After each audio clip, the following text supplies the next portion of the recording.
بسم الله الرحمن الرحيم الحمد لله رب العالمين وبه نستعين والصلاة والسلام على أشرف الأنبياء والمرسلين حبيب قلوبنا وطبيب نفوسنا رحمة للعالمين بالقاسم محمد اللهم صل والصلاة والسلام على أهل بيته الطيبين الطاهرين المعصومين المظلومين ولعنة الله على أعدائهم أجمعين.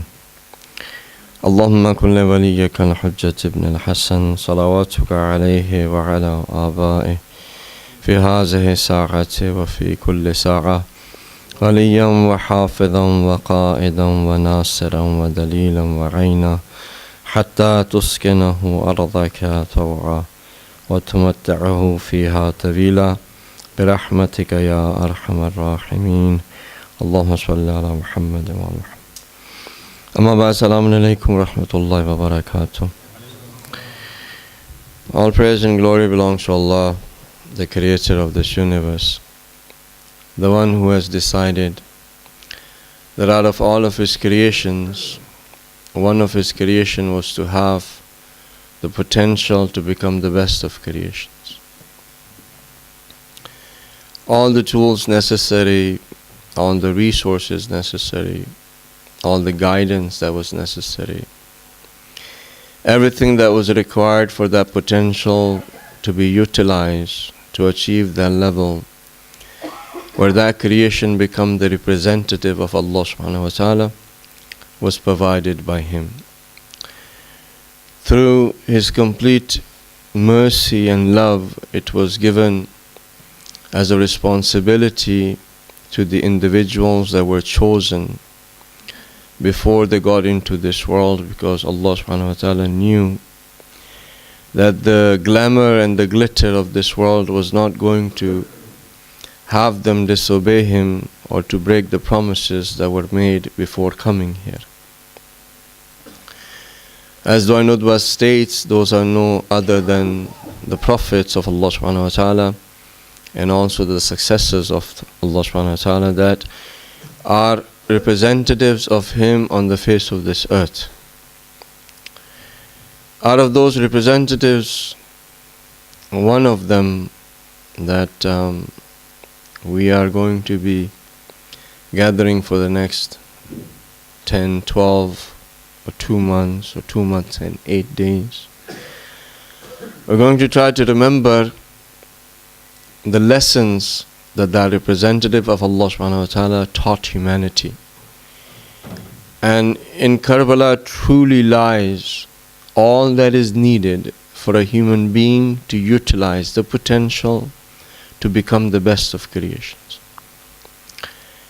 If there are eyes, they can see, and if there are ears, they can listen.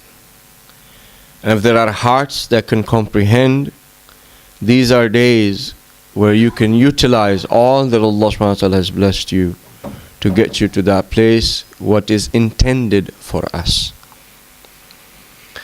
When you start the Azhar of Imam Hasan alayhi salam, first thing we need to do is we need to look at our intentions.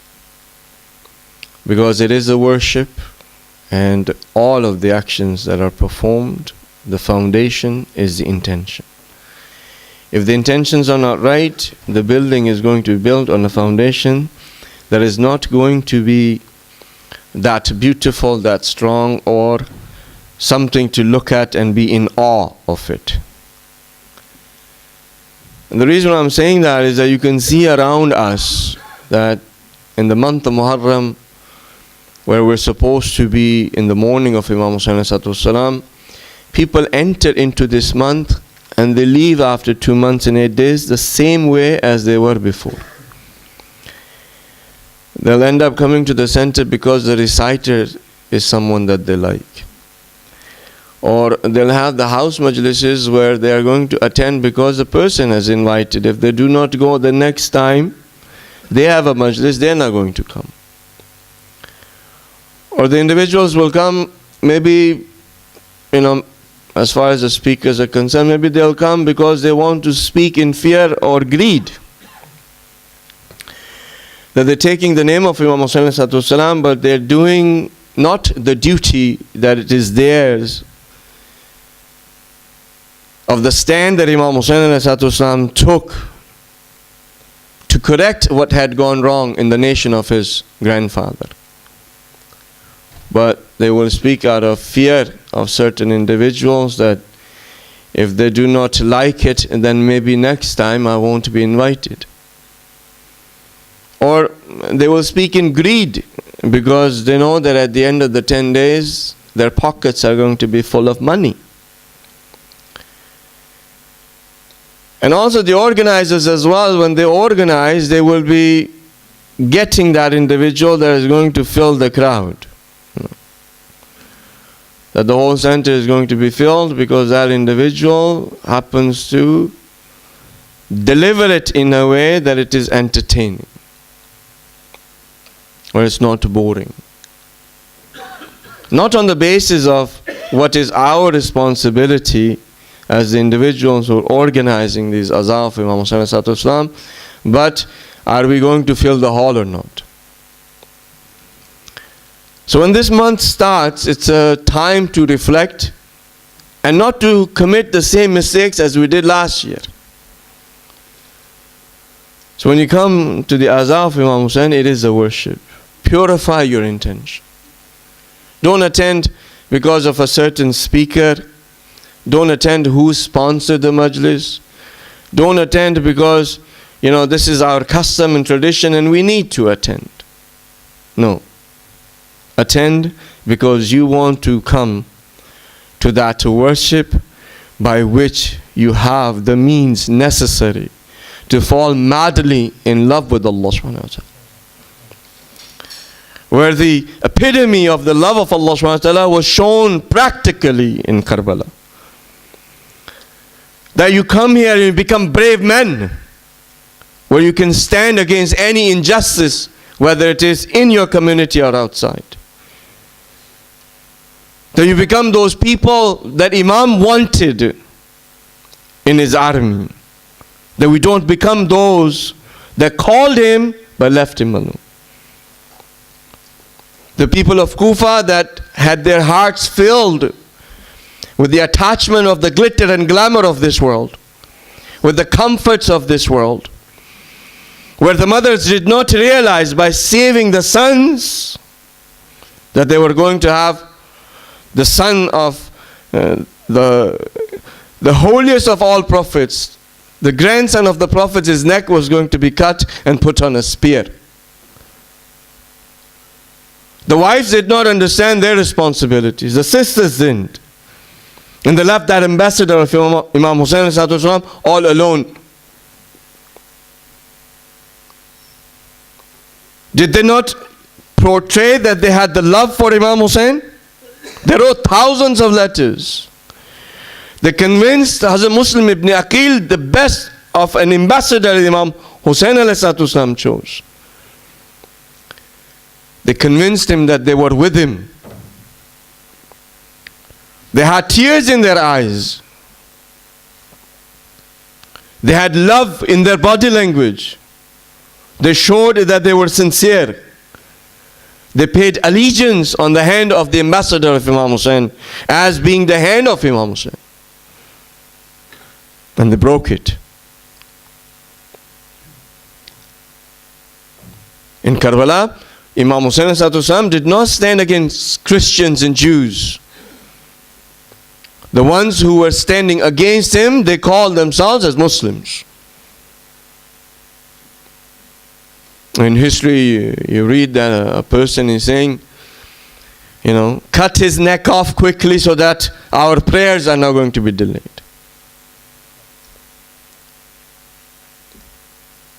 They were not individuals who were polytheists. They proclaimed in the oneness of Allah subhanahu wa ta'ala. They proclaimed that the Holy Prophet was their prophet. They had individuals who had memorized the whole Quran. There were individuals who committed themselves as a religious duty to commit the atrocities in Karbala.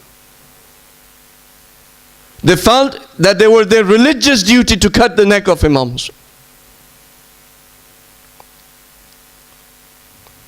And all for what? For a demented ideology? For a ruler that they knew is breaking all of the laws of Allah subhanahu wa ta'ala, is committing the atrocities openly, knowing all of that. And for some, it was the promise of wealth and power.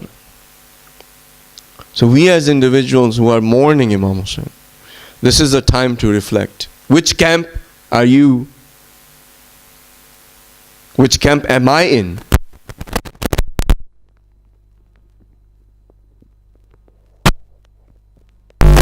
With? Is my heart also filled with the same love of the world, the glitter and glamour, the power, or the demented ideology that those individuals had? Or do I know the truth? Is for me, religion is a religion of comfort? That when I'm tried and I'm tested, I throw my religion? An-nasu abidu dunya. Imam Hussain said that. The people are the slaves of this world. Religion to them is on the tip of their tongue. And when they're tried and they're in difficulty, they spit it out. This happens to us all the time. The boss says, you cannot pray. Okay, sir. Won't pray. You cannot have facial hair. No, okay, sir. The sister will be told, you cannot wear hijab. Okay, no problems. What is the price of our religion? The price of religion, to save it in its truest form, even all of the necks of Bani Hashim was not enough. The slavery of the daughters of the prophets was not enough. Imam Hussain showed us that to protect the light and honor, dignity and the essence of Islam, anything that you have to sacrifice, you do that. You do not sell it for anything. You do not accept indignity. You do not live in indignity. You don't live in zillat. You live in dignity and honor. When we look at the state of the world today, we find that Muslims have lost that. We are so much filled with that inferiority complex that we cannot stand on any principles. We're told over and over and over again to become apologetic of our religion. Right? Those individuals who are committing atrocities all around the world in the name of religion, they want us to become apologetic of our religion. They have nothing to do with religion. Those individuals who stood against Imam Hussain who cut the neck of the grandson of their prophet, did they have anything to do with religion? Who paid their allegiance to a person who committed open atrocities, who drank, who listened to music, who started those traditions that were never ever before in Islam, who the play that Bani Hashim played to gain power.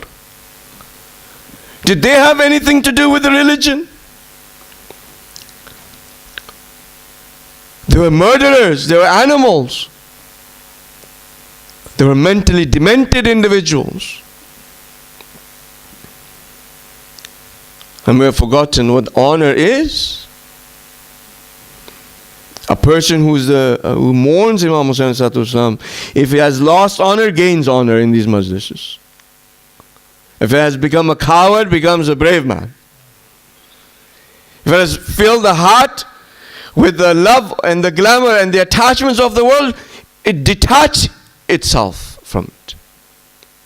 He says, no, my master gave life and sacrifice for the sake of Allah subhanahu wa ta'ala, for His love. I need to fill my heart with His love. When Imam Hussain was holding his 6 months baby, what did he say to Allah subhanahu wa ta'ala? He said, even this is easy for me because I know you're watching. The intensity of the love that Imam Hussein had for Allah subhanahu wa ta'ala, today we are void of that.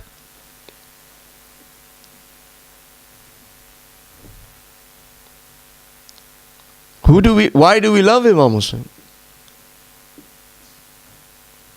Right? When we gather, we come here as a sign of love and respect for Imam Hussein. Why do we love him? Because if I was to ask him, he will give me a job, he will give me children, he will relieve me of the pain and suffering of disease. He will do all of the things that I'm asking him to do. That's selfish love. That's not the love of Imam Hussein ﷺ. That is your own love for your own self. The love of Imam Hussein ﷺ is not what Imam Hussein ﷺ can do for me, but what I can do for Imam Hussein. The companions of Imam Hussein ﷺ did not ever list, I need this, I need this, I need this. So, what can we do for you? Imam Hussain ﷺ love has to be the love of Allah subhanahu wa ta'ala. Right? That love of Allah should increase. Why? Because we love Imam Hussain ﷺ for the sake of Allah. You are attending the Majlis of Imam Hussain qurbatan ilallah, to gain nearness to Allah subhanahu wa ta'ala.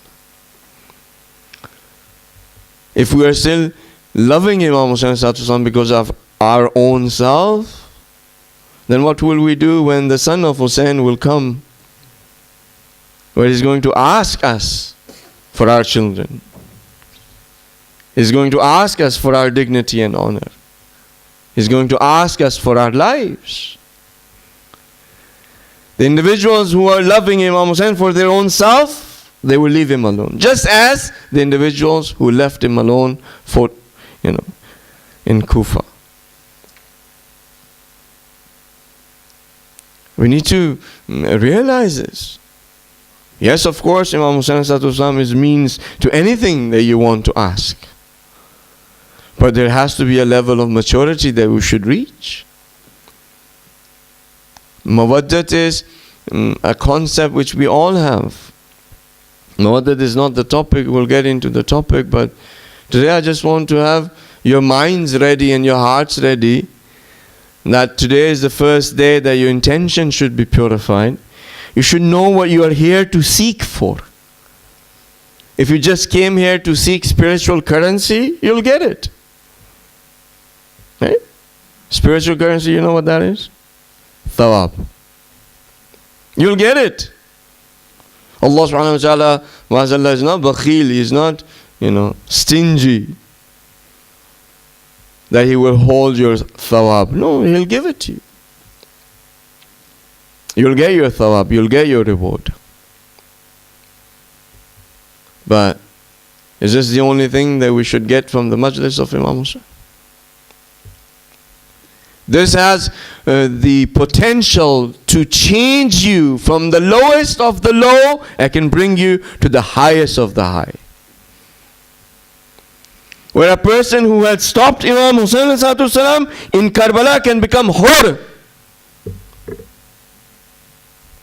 An example for the rest of humanity that if you have sunk that low, Hussain has the capacity to bring you up that high.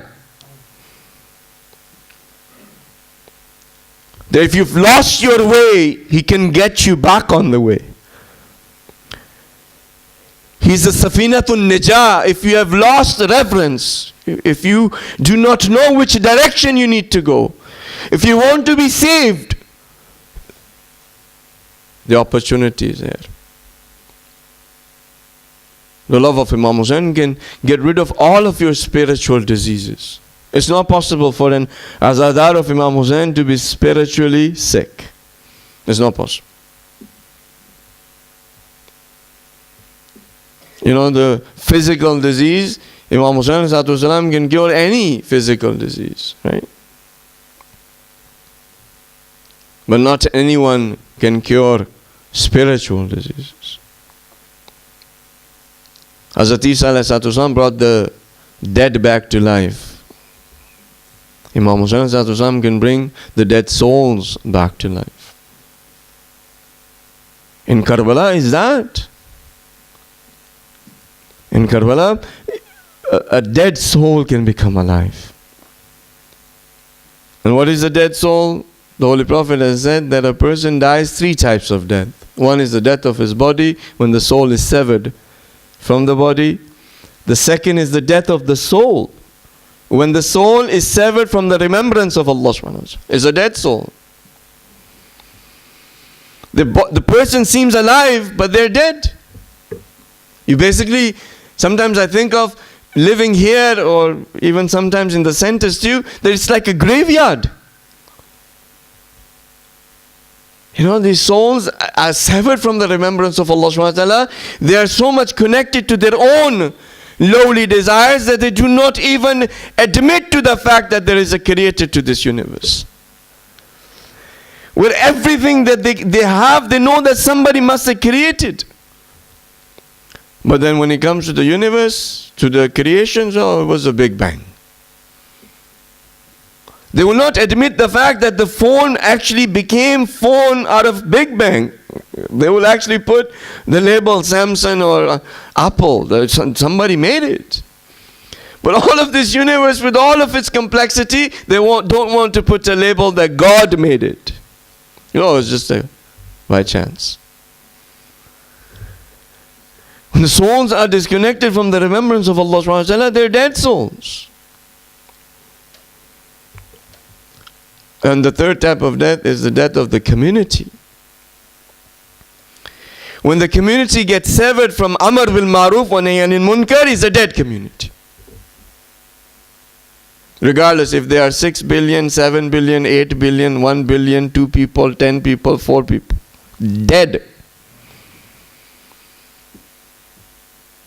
Imam Hussain can give you lives, even all 3 lives. When the soul gets connected to the body, right? There are many individuals who could not have children. Imam Hussain get.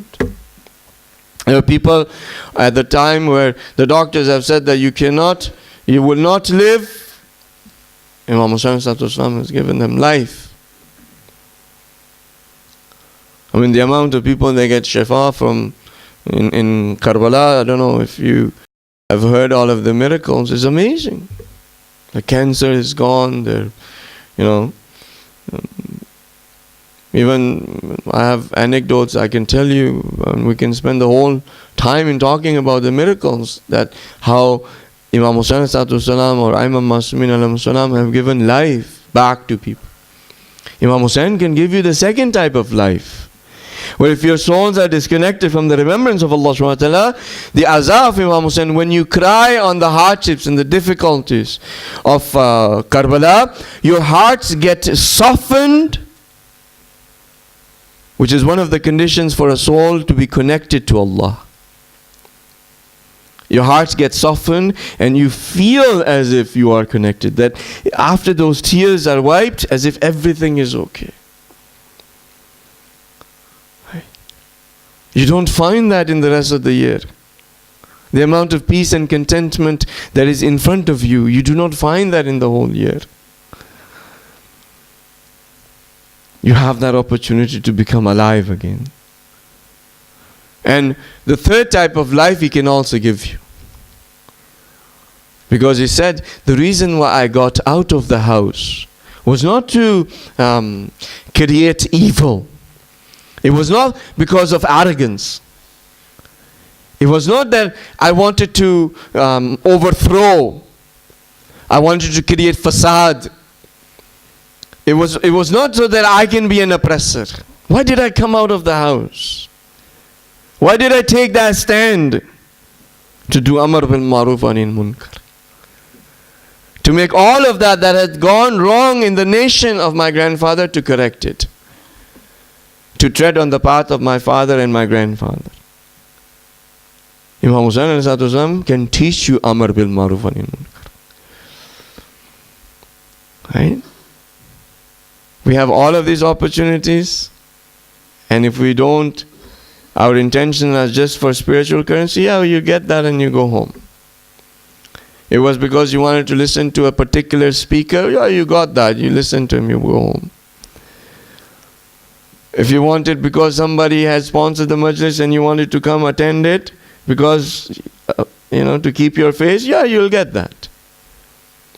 Or some people, you wanted niyaz, you got it. Right? But look what we're missing. Look what we end up missing. Yeah, maybe some of the speakers will get famous. So what? Yeah, maybe some of the halls will be packed with people. Huh? So what? Right? But look at the opportunity that you and I have. Let's not lose it. Let's try our very best, utmost best, to let go of all of that and become alive again. Realize our potential, utilize our potential, and understand that Imam Husayn is that source by which we can get out of all of the problems and difficulties that we face as a community or as a nation. Individuals who were not even Muslims, they learned from Imam Husayn and they became in history as great men.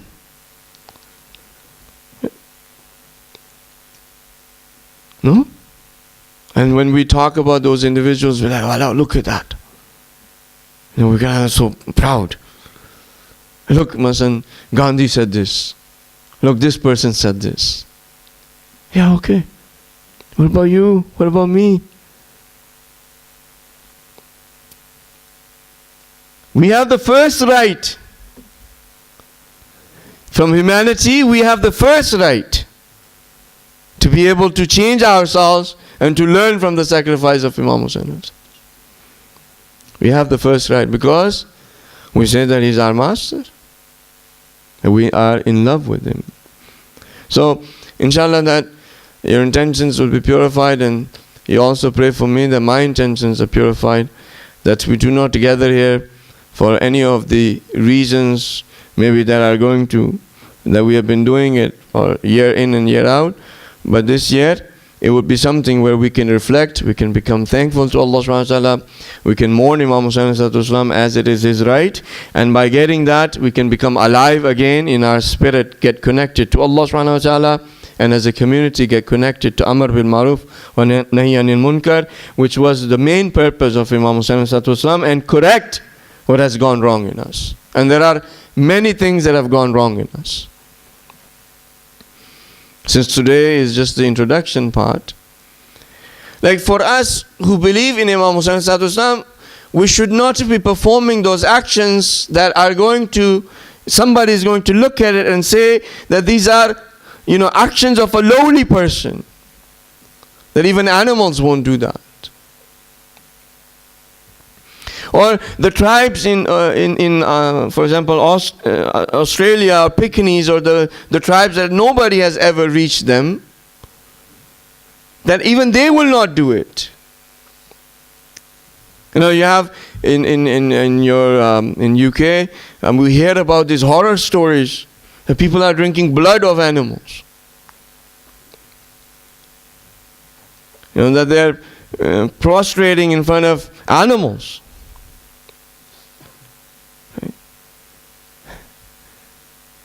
That they are, committing those acts that the whole world is looking at and saying that even animals will not do that.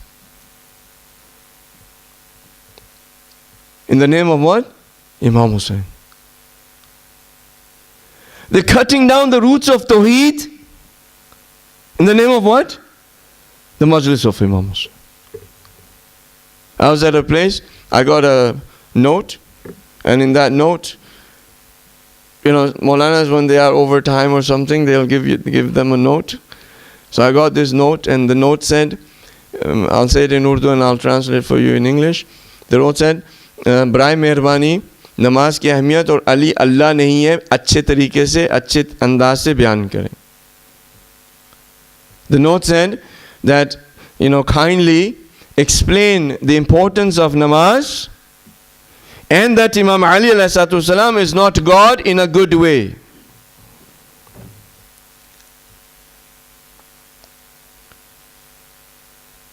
Why did I get that note? Because the importance of Salah was not there, and that in that audience were individuals who, Mazallah, believed that Imam Ali is Allah.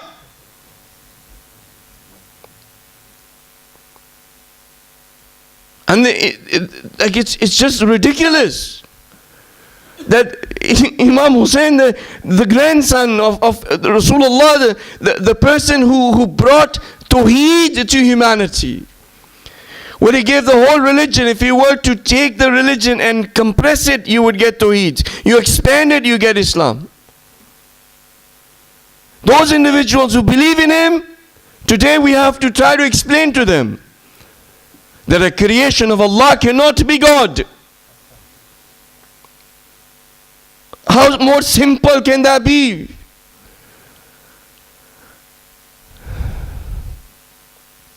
But we have individuals who come and they are invited and they're given thousands of dollars, or pounds, I guess, yours. In back home, like $50,000 for 10 days. To say what? To break the roots, cut the roots of Tawheed? To dement the ideology which was pure by 124,000 prophets, that they kept it pure, that God saved it in a holy book till the end of time for it to be pure. To utilize the verses of the Holy Prophet, the verses of the Quran and the traditions of the Aimma to manipulate the individuals for them to come to the conclusion that Imam Ali, Mazallah, is Rabbul Alameen. And not too far from your city too. And this is seeping into families. Individuals, the families are being broken up because somebody went and listened to that individual. They became that with that ideology. Now if somebody is praying, they say, what's the point of you praying? Where people are now saying Ali Shallah, Ali Hafiz.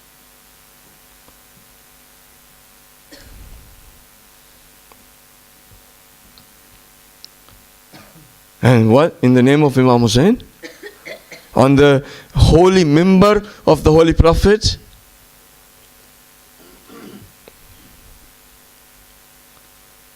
A lot of things have gone wrong.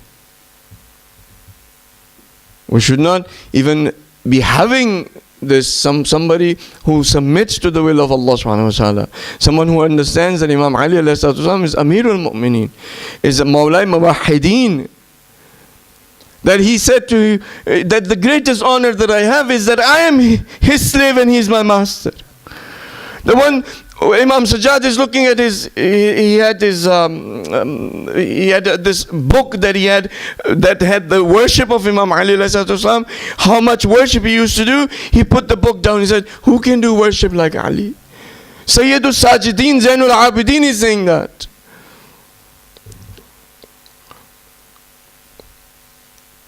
Who felt as honored to be a slave of Allah subhanahu wa ta'ala. Who said that this is my honor, this is my dignity, that he is my master, I am his slave.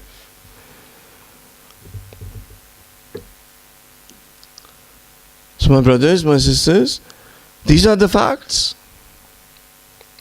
This is what has gone wrong in us. Imam Hussein went out to correct the nation of the Holy Prophet. And I believe, I sincerely believe, that anyone who sits down on the Prophet has the same responsibility.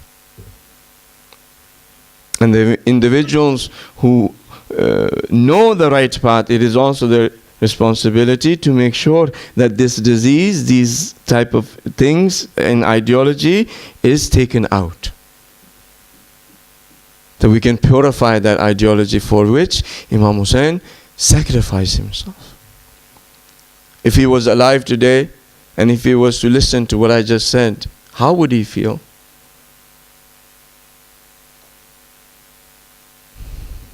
How would he feel? That there are individuals who are selling his blood.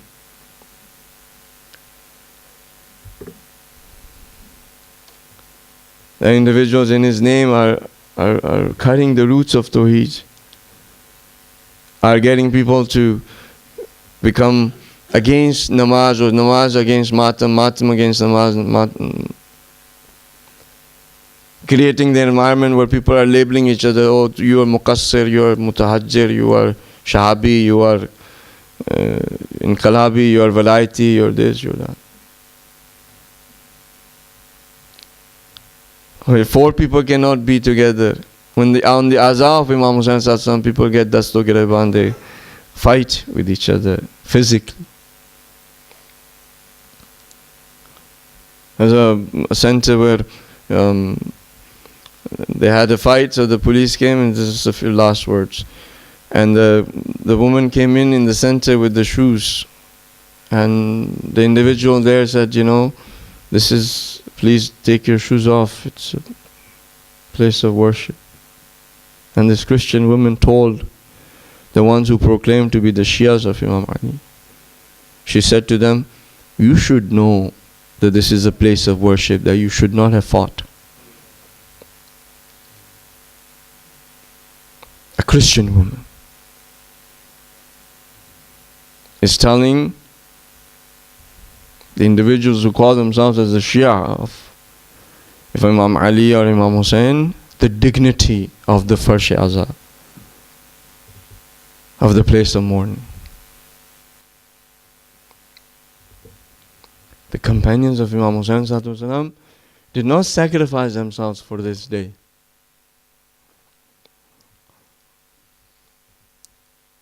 But on the night of Ashur, when Imam Hussain had said, you can leave. If you wanted heaven, I give it to you. So you can go. I'll even turn there will be darkness, you can go. There'll be no light, nobody will see who's leaving. Nobody left.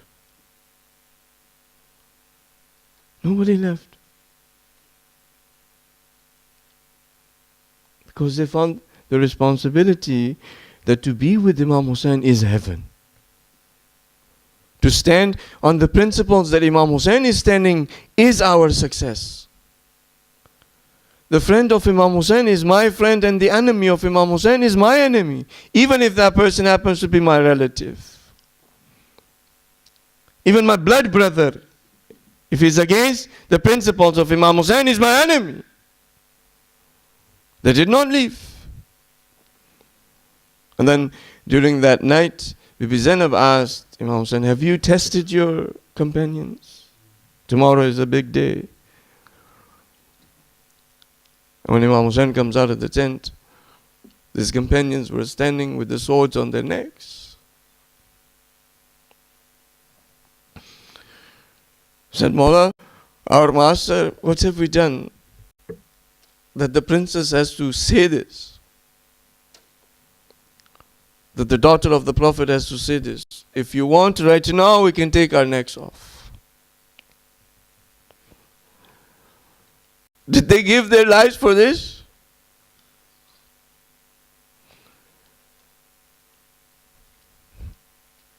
How will we stand in front of them on the Day of Judgment? We say to them, oh, wish I was there, so I could have been also been successful. Well, you're here. Every land happens to be that land of Karbala, and every day is the Ashura. You're here. The call of Imam Hussain is still there. They said, even if we were to be cut into pieces, and these pieces were to burn, and we were to be brought back 1,000 times, we would stand with you. Imam Hussain said, nobody got the companions that I got. There was one person, Imam Hussain is looking at him and he's in tears. Imam Hussain is like, why are you crying? He said, Imam said, don't worry, you go and, everything would be okay. He said, no, Imam Hussain, I'm not worried about going to the battlefield. What I'm worried about is I'm going to go to the battlefield, and then there will be a distance between you and me. And Imam Hussain said, don't worry, you go and I'm coming behind you. And that person had a smile on his face. You and I still have the opportunity to become the companions of Imam Hussain, which are the same qualities as for the companion of our Imam, Imam Zaman alayhi. May Allah subhanahu wa ta'ala give us the opportunity to realize the principles of Imam Hussain, to put them into our lives, to clear our hearts from the love of this world, to stand on those things that Imam Hussain stood for, and they sacrificed themselves to protect that pure Islam, which is the Islam of the Holy Prophet, of all of the Prophets, of our Aimma, and of that Allah, where He says that inna dina and Allah al-Islam, there is only one religion with Allah, and that is Islam. May Allah subhanahu wa ta'ala give you the opportunity to see that day where that Islam will overpower all the religions, and you will see that the promise of Allah is true. And may Allah subhanahu wa ta'ala make us see that day soon.